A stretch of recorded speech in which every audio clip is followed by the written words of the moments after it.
Welcome to Urban Dharma, the podcast, where suffering is optional. Hi, this is Reverend Kusala coming to you from downtown Los Angeles, from the International Buddhist Meditation Center in the heart of Koreatown. Well, it's a pleasant September afternoon in downtown Los Angeles, and the podcast you're about to hear is an answer I gave to the question, what are the benefits of meditation? The Wednesday night class met last night, and we had some new people visiting us, and this was one of the questions. So what you're about to hear is my answer to that question. Now, I've tweaked the volume of the question, so you should be able to hear the question clearly, and then I use the regular volume for the answer. So the question and the answer volumes will be different, just to warn you. But I'm getting the hang of it now, and it should be easier to listen to. So without further introduction, my answer to the question, what are the benefits of meditation?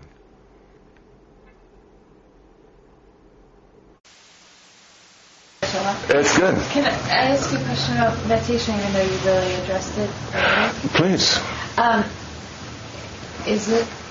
What has meditation given to you? Because I hear about people like the Lakers coach, and he says that it's the difference between winning 9 championships and winning none at all, that he couldn't have such an amazing coaching career without meditation. And you hear about other athletes and other very successful people meditating, and I was just wondering if you could tell me. Yeah, and even some singers, and actresses. And I always just wonder why exactly, or if you have any experience with it having success for you. Not financial success necessarily, but just quality of life. Yeah, that's a really good question, and I'll tell you the story of my meditation, and that will probably that might give you the answer that you're looking for. And so, when I first started meditating, I was reading some books on meditation, and I too read that some people really got a lot of stuff from it. Even to the fact of being able to see like different realms of existence and remember past lives, and I'm going, oh man, that is so cool. If I meditate long enough, I'll be able to see all my past lives, see into the future. I'll be able to hear things that nobody else can hear. Oh man, that's worth practicing. So I had all these ideas of what I was going to do when I got all these supernormal powers, and all I had to do was meditate. And so I figured out what kind of meditation I wanted to do, and that was meditation on the breath, because it seemed to be the easiest one for me. I didn't need any candles or statues or pictures to look at. I always had my breath with me wherever I went, and if I'm on the side of the road someplace with a blown tire and no spare, I could just meditate and make the world peaceful again, till the tow truck showed up. So there I started. I had all these ambitions, and I had all these goals, and I started to get pretty good at meditation actually, and started to really experience some unusual phenomena, very unusual, and this was not drug induced. This was just happening because I was sitting quietly for long periods of time, and on occasion I did hear things that other people didn't hear, but I didn't think it was God. I just thought it was my mind, doing strange things, and I actually saw things that were just so unusual, colors and shapes and things, and I'm going, wow, this is so cool. And I wanted to even get more of that. I wanted to go even further. Well, how far can you go? Can you go so far that you'll never come back again, and you'll be in this like land of bliss? And I'm going, oh, wouldn't that be so cool? Everything would always be good all the time. And so I continued to practice and get even more serious and use different techniques and even have more experiences. The problem with the experiences is it really didn't lead to anything. They were just experiences, like going to the ocean and watching a sunset. Well, yeah, it's priceless. Can't put a price on that, can you? But what's that going to do for you in your life? Is it going to, find you a job or make you successful, important, or whatever you want to do? That sunset will not do any of those things for you. It's an experience. So all those experiences in my meditation practice, I came to realize were simply experiences because I was meditating. And I was doing certain techniques that, because those techniques were done well, I had certain conditions arising. So I said to myself, well, I want to get the most advanced technique I can find. And I'm going to start reading some books, and I'm going to see what other people have done and where they've gone. And I want to be as advanced as I can be in my skill and my technique. And so I started to read some more books, and I started to practice in a little different way. And after 10, 12 years of meditation practice, I finally hit upon the most advanced and subtle form of meditation practice that's available today. And I'll share it with you right now. And it's called just sitting. That's it. And so nothing happens. Nothing happens. You just sort of sit down and you become like a pane of glass. You become transparent. And you sit there and the whole world goes through you. And you don't cling or grasp or hold on to anything. You don't try to avoid or push away anything. You just sort of sit there while the flow of life goes through you. And then you get up and have a cup of coffee, or go out of the house, or start your motorcycle, do whatever you're going to do. And then you come back and sit down and be the pane of glass again. And what I found in doing that was that allowed me to simply accept the present moment exactly the way it was. Not needing it to be any better, not fearing it getting any worse, but just simply sitting down and being with what's happening right now. And if I'm able, because of that practice, then to take that into the world and go to Denny's on Vermont and look at Denny's as being perfect, exactly the way it is. Service sucks, food's about a C+, but in that, there is perfection, to be able to see and be with that perfection. You know? To watch President Bush and Chavez and see the perfection in both of them. And go, wow, yeah. So that's sort of what meditation does. It allows you to see the perfection in every moment without needing to change anything. I don't know if that's really worth all the time or not if you're young and healthy. But I think if you're like old and dying, I think it would be really useful to be able to look at the world as simply being perfect, just the way it is. And then as that last breath exits your body, the meditator actually sees the last breath leave the body and is aware that the next one doesn't come in. Wow. And yet at that very moment there's no fear or anxiety. There's acceptance and an understanding that it is perfect. So I can see the potential of this practice in our everyday life. And I can see the potential because, as we found out in the 6th verse, everybody has to die. None of us know when. It's just a matter of time. So this practice allows us to accept the present moment in all its perfection. Does that make sense enough? Does it sound like something you'd want to do? Does it? Okay. Well, you're not going to win 9 games, though. You know? Yeah, 9 championships. Yeah. 9 championships, that's it. Yeah. Well, I guess I definitely can see the power in accepting of what is in front of you, because then you're happy. Yeah. Exactly. So that goes with your end of suffering. And if there's no suffering, then what's left? Well, you're happy. So we end our suffering, and then all we have left is our happiness.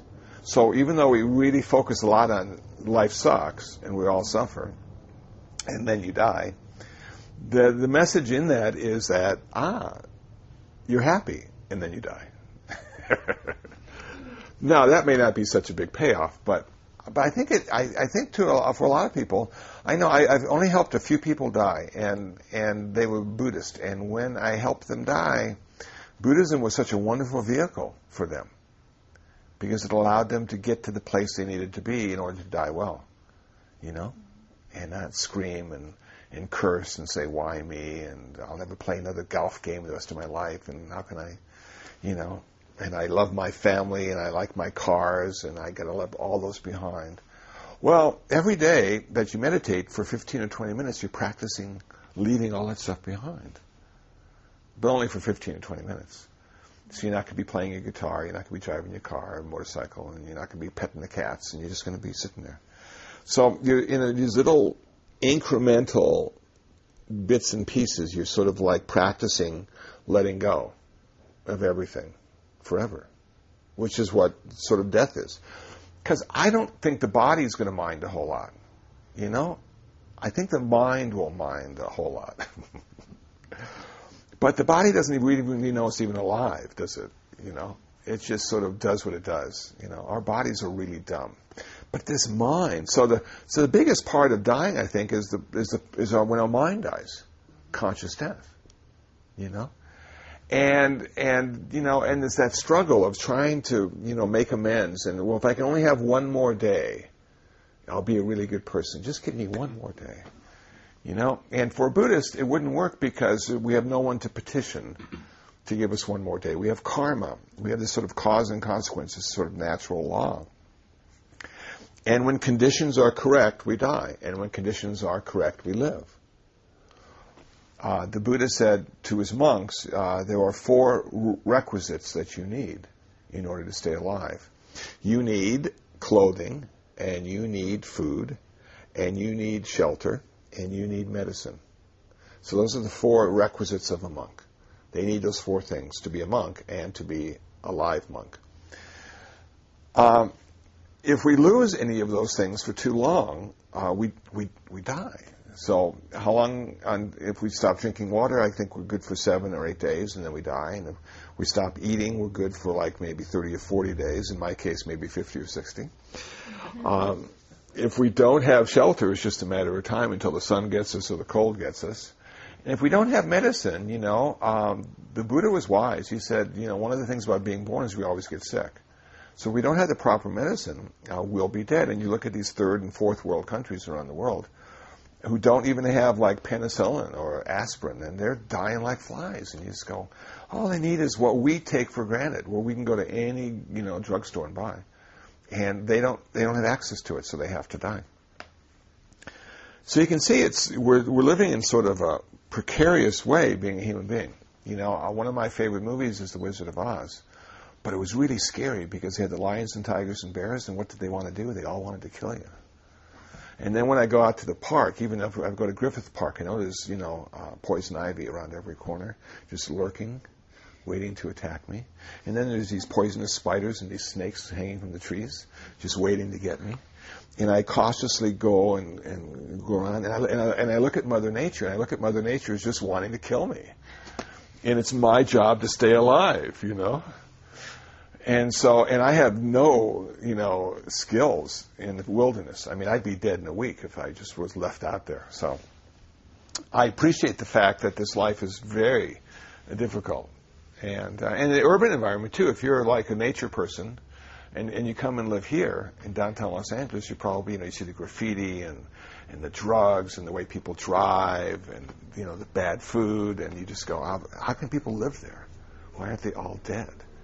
You know, so we all learn the skills necessary to stay alive, but it requires us to be involved, and that's one of the things that I think we get caught up in is we've made it, you know, 50 years, 60 years. Oh, look how good I'm doing. I haven't been killed yet. I'm going to live a really long time, you know, and then the very next day, bang, you're gone, you know. But we have that illusion because we've done it so long, so well that it's going to continue. And it's going to be something really big that's going to take us down. And generally it's not, from what I've seen. It's the little stuff that gets us. We're crossing the street. Bang! You know? It's not like, you know, the plane crashing. I'm always afraid when I get on planes that one's going to crash. But I don't need to be, because they seem to be somehow defying gravity very well, and it doesn't go down, and I'm fine. And I feel more safe on my motorcycle, and I know statistically I should be scared out of my mind every time I get on my motorcycle, and should be joyful when I go into the plane, because it's one of the safest places to be. But the mind, the mind's tricky. It doesn't work the way it's supposed to sometimes. So I need to be reminded that I'm lucky to be alive. And while I'm alive, I need to get certain stuff done. And ironically, if you think today's your last day, you seem to get more stuff done. There seems to be a certain urgency in your life that's maybe, not there when you think you've got a long time to do your stuff. I'll come back to it. I'll update the website tomorrow because I've got plenty of time. Or I'll send out the newsletter later because I've got plenty of time. Or I'll make the next podcast maybe next time I speak because I'll have something better to say. But I may not have anything at all to say next time. I don't know. So meditation allows us to come to a place of acceptance with all that stuff and just be present in a calm and clear way, in a wise and compassionate way. And that's how I see it. That's where I see the real strength of Buddhism. It's designed to make us self-contained. And that may not sound like a wonderful thing, especially, if you're in a relationship and you have wife and kids and grandkids and all those things, and you realize, families are so wonderful, and I'm so happy to have a family. But we come into this world pretty much alone, and we're going to leave this world pretty much alone, no matter how many family and friends we have. And so this is a way of being even healthier in relationship and not being codependent and insecure, but coming from a place of wisdom and compassion. And I think that is a wonderful aspect of meditation too. It allows you to be better in relationships. It doesn't allow you to get better relationships, but when you finally get in one, you're better. You may still pick the wrong people, but but at least you'd be better with the wrong people than you were before, So those are the kind of things I would emphasize when I practice meditation. Those are the kind of things I look forward to in my life when I sit on a regular basis and see it manifesting in my everyday life. That sometimes in our backyard, you may not have seen it, but we have a little koi pond back there, and we have like little trees and a lot of stuff. But today I saw 2 butterflies. And I just came back from lunch, and I was pushing my motorcycle, and I just had to stop. And I just looked up and I watched the butterfly for just a moment, just fluttering. And just how wonderful that was, And then I just parked the motorcycle and went in and started working on the website, But it was just that moment that I had the chance to be aware of just the perfection of that one moment. I wasn't racing to get someplace. I didn't have an agenda. I wasn't, fearful of what I didn't do. I just was in that wonderful moment of the butterfly fluttering. Absolutely no value at all for anybody except all the things, I guess the butterfly didn't think it was a good day or a bad day, just another day. But I could appreciate it. I thought, this is really great. On to the next thing. And I think that's what meditation has allowed me to do. Is just sort of notice those small things in a way that reconnects me to the environment, to the whole world. Last night on PBS, they had the first space capsule that orbited the moon. And what a remarkable adventure that was. And that wasn't the people that landed there. Those were the ones that found Tranquility Base. And so they just orbited it, and they would, sort of mapped it out, and then they came back. But nobody had ever done that before. The Russians were really far ahead of us. Remember the good old days when we didn't have terrorism, we had communism? Wow.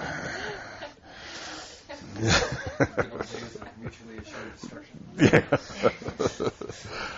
And so the communists were, they had the first person in space, the first orbit, and they got the first woman in space. They had 2 space capsules at the same time in space. They were just kicking our butts, But Kennedy got up there and said, we're going to land on the moon. And, you know, everybody's going, yeah, let's land on the moon, you know. So this remarkable event of these people, these three guys in this little capsule circling the moon. And they had this one picture, and everybody's seen the picture at some point in time, of the moon and then the Earth, just behind the moon, just way off in the distance. And the blackness and emptiness of space. And that's our little vehicle. And it's just so, it puts things in perspective. And you just go, wow, those were remarkable times. Those are really cool times when we were exploring the unknown. And you could see humankind coming together in this when you realize we're all stuck in the same place. And we sort of lost that perspective, I suppose. We've become cynical and you know, everything. And there's nothing new anymore except maybe the iPod. The latest version, Generation 6 is out now. Better battery life. Okay. Now that's what I'm talking about, you know. So those things sort of are exciting now. But it brought back all those memories I had. And I can remember in '69, you know, watching the landing on the moon. And I'm glued to the TV set. It was all black and white. I was very disappointed, but I'm just glued going, this is something I've read about in science fiction novels for years. And I lived long enough to watch it on TV. That was so cool. And that just, you know, I just felt so good about humankind, being part of the human race. And I tell you, in the last couple of years, I really haven't felt very good about being part of the human race, being part of humankind. But my meditation practice allows me to come into acceptance with that too. That, yeah, I'm them and they're me. And all those people I don't like, those are actually parts of me that I don't like. And what I need to do is like them so I can like myself and be happy. And meditation practice gives me that perspective that I don't get from anything else in this world or anybody else. You know, you listen to the preachers and the teachers, you know, and you know, hellfire and brimstone, and you just go, it's all about separation. It's all about us and them. And Buddhism says, no, it's not about us and them. It's about us. Because there's no them. They're us and we're them. We're all connected all the time. And it took me a while to figure that out. But that message sort of stuck with me. So when I see the guy fixing the car out in the street, I'm going, yeah, that's part of me, fixing that car out in the street. Is it right or wrong? Well, I don't know. You know, at one time I did know, but I don't know so much anymore. Which is why I enjoy watching The Untouchables on Channel 56, 8 o'clock every night. Elliot Ness, Robert Stack, getting the bad guys. Because you know what? You know who the bad guys are, and you know who the good guys are. And it's so clear. And it's even in black and white. It's not even in color. And then you look out there and you don't know. I don't know anymore. Do you know? Who's the good guy? Who's the bad guy? I don't know. I look in the mirror. Am I the good guy? Am I the bad guy? I don't know. But not knowing seems to be a sign of wisdom from what I've read. And meditation allows me to be comfortable not knowing. That's another aspect of it. It's okay not to know. You know? And when we think we know, that's pretty much what we think. You know, it's just that's our way of looking at stuff. You know, I know that the Democrats are better than the Republicans, but I also know the independents are even better than the Democrats. Okay. So what does that get me? A free cup of coffee at McDonald's? Not a thing. It gives me an opinion. It gives me a perspective. Do I know that to be true? No. I know that to be an opinion I hold until it's proven wrong. And then I'll have to sort of put some more opinions together. That'll be my next one. So meditation allows me to go through this process over and over again, you know, knowing, not knowing, feeling comfortable with both. And also, I think most importantly, having a sense of humor about the whole thing. Not taking it too seriously. Because one day I'll be pushing up daisies. And all those really serious things I have to deal with will be insignificant. Won't mean a thing. There you go. So, long answer to a short question, huh? Wonderful answer. Thank you. And we're almost time. It's almost, we have to call it a night. It's gone by quickly. I hope you weren't too uncomfortable. And come back if you feel so motivated. And if you don't feel motivated, have a great life, you know. No pressure here. So what we end with is a loving kindness meditation. And so why don't we, and I do the speaking and you do the listening. And we'll sit in a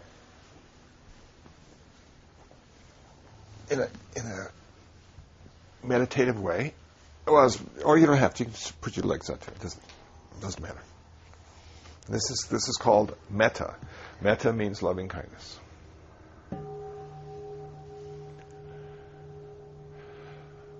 May those of us who have come together tonight in mind and heart be happy, peaceful, and free from suffering. May no harm come to us. May no difficulties come to us. May no problems come to us. May we always find fulfillment. May we also have patience, courage, understanding, and determination to meet and overcome the inevitable difficulties, problems, and failures in life. May our parents, our partners, our brothers and sisters, our friends and relatives, all the people we don't know, all the people we don't like, may they too be happy, peaceful, and free from suffering. May no harm come to them. May no difficulties come to them. May no problems come to them. May they always find fulfillment. May they also have patience, courage, understanding, and determination to meet and overcome the inevitable difficulties, problems, and failures in life. From the highest realm of existence to the lowest, may all beings arisen in any of these realms, with form and without, with perception and without, with consciousness and without. May they too be happy, peaceful, and free from suffering. May no harm come to them. May no difficulties come to them. May no problems come to them. May they always find fulfillment. May they also have patience, courage, understanding, and determination to meet and overcome the inevitable difficulties, problems, and failures in life. May the suffering ones be suffering free, the fear-struck fearless be. May the grieving shed all grief. May the sick find health, relief.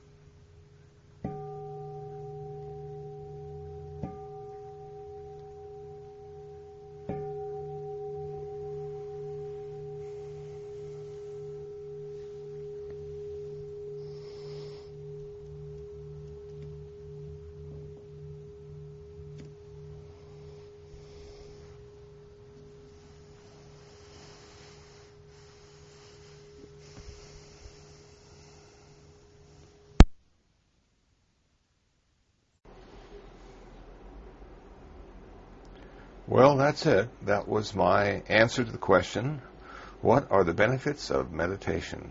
Hope you found it interesting. Hope you found it useful. If you'd like to know more about me, please visit my website, kusala.info. That's KUSALA.info. If you'd like to listen to more podcasts and see a video or two, visit dharmatalks.info. That's dharmatalks.info. I have all my podcasts on that webpage, plus some videos that you might find interesting.